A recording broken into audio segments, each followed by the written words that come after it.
cheese on. Ricotta cheese on.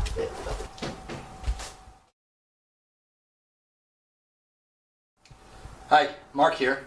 Thank you for visiting the page. Today's lesson is going to be in cheese making. Now, we're not going to go complex. We're going to keep it very simple, which is really the first kind of cheese that you can make. We're going to make ricotta cheese. Now, ricotta cheese requires 4 ingredients and 4 ingredients only. It requires whole organic milk, salt. I prefer kosher because it's a cleaner salt. This is just a fancy container with salt in it. It requires lemons, or lemon juice rather, and heavy cream. The next step is just time and temperature, and that's it. So folks, we have to measure things because things just don't measure themselves, and amounts are very, very important when making cheese, as they are most things. This is volume based, not weight based, because we're dealing with liquids. So the first step is to make this ricotta cheese is to add a half gallon or 2 quarts of milk. So there's 1 quart.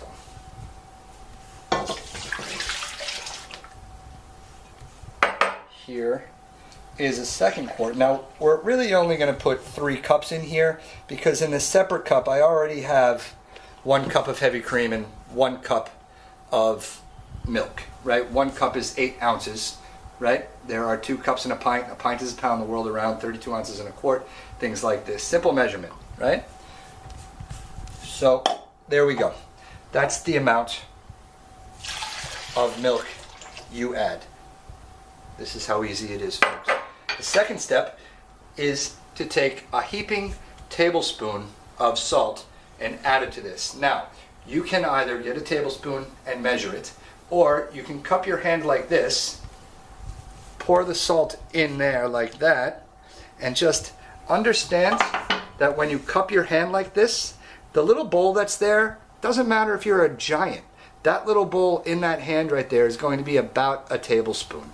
Now, you don't have to be specific with this because truthfully, the more salt you add, kind of the better it's going to be. It's just a matter of how you like your heart to last. But we are making cheese, so keep that in mind. All right, now we bring this to a stove. This is an electric stove. You can do this on a gas stove. You can do this on a propane tank. You can do this on a grill. You can do anything you want to do. We turn it on high. We have a wooden spoon, not a metal spoon, always a wooden spoon when dealing with things of cream or anything that can stick to the bottom and curdle and stuff like that. Now, before this kind of gets hot though, you're all right, and this is when I would suggest squeezing lemons. Now you're going to need 3 tablespoons of fresh lemon juice. What are the lemons for in cheese? Well, the lemons and the heat are actually necessary for cheese making, specifically ricotta cheese. The acid in it, you've put lemon in your tea by mistake when you've added milk to it and you've watched it curdle, right? So that's what the acid does. It curdles the milk. The heat combined with that acid protects the milk from spoiling. There's a big difference between separating the curd and having curdled milk and cheese. All right? You're essentially curdling the milk, but we're making cheese here. And I don't know if curdled milk would taste so good, right? We're squeezing this through a strainer so we don't get any seeds. Gets rid of some of the pulp. My lemons are at room temperature so we get the maximum amount of juice and things like that. So all you need are 3 tablespoons. I think I'm squeezing a little too much here, but it's better to have it and not need it than need it and not have it. Okay? So thank you, folks. I'm excited, man. I'm very excited to see how this kind of comes out. I'm going to be probably just as happy as you are when it comes out good. Hey, folks, so you're probably kind of asking yourself, do I really have to stand here and stir this? Because it's a little bit tedious and, you know, truth be told, we all have busy lives. Maybe you have a couple of kids running around and whatnot. But this is actually the stirring of the milk continually and constantly is probably the most important step here. You know, we all kind of know about milk, right? Curds and whey and things like that, right? And I think most of us has had the opportunity to kind of try to make hot chocolate with milk and we haven't stirred it and we've walked away and then we come back, it's boiled over and it's burnt and it's scalded, right? And you got a bunch of black stuff on the bottom of your pan and you're like, how the hell did that happen, man? That's because the fat solubles, the curd, have burned in the bottom of your pan. To prevent that, we're stirring, because I don't think your cheese would taste very good if it tasted like burnt milk, would it? So this cheese has boiled. You pull it right off. Right off. We don't want to burn it. We don't want to scald it. We don't want to do anything. Now you just keep stirring. Now I've gone ahead and I've measured the 3 tablespoons of lemon juice. This is going to curdle this milk immediately and put it, once this goes in, right back on the heat and stir. So there we go. Boom, boom, boom. We're stirring. We're stirring. We're stirring. We're stirring. Oops. And we go over here and we stir. We stir. We stir. We stir. Okay? We are looking for it to separate.